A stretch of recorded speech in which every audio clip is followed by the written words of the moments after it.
Predicting the future behavior of objects is perhaps one of the most challenging and crucial parts of getting autonomous vehicles to be safe in practice.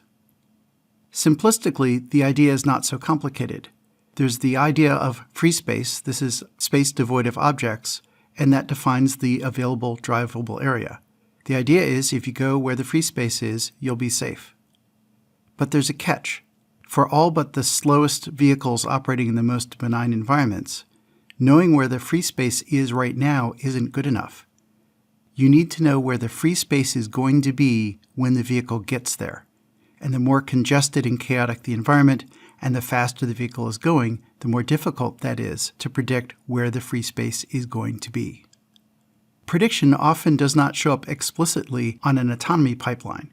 There's planning and there's perception, but planning and perception interact when you need to decide what type of object you're looking at and what its likely future behavior is.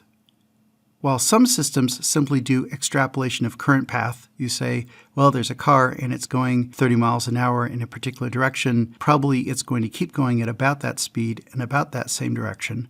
In fact, cars can turn quickly, but people are even more challenging.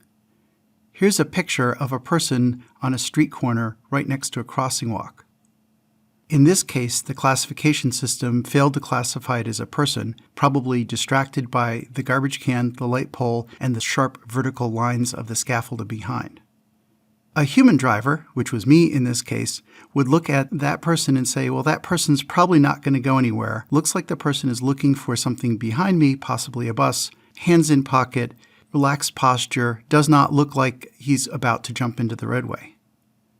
However, knowing whether or not I should panic brake for a pedestrian at a crosswalk requires some fairly sophisticated fine-grained classification.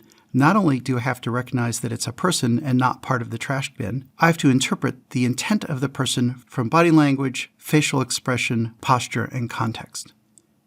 Something to keep in mind when arguing that there are multiple sensors that will see objects is that not all the sensors will be able to do fine enough grained classification to say not only is this a person accurately, but whether or not this is a person who's about to cross the road or a person who is very likely to remain in place as I travel through an intersection.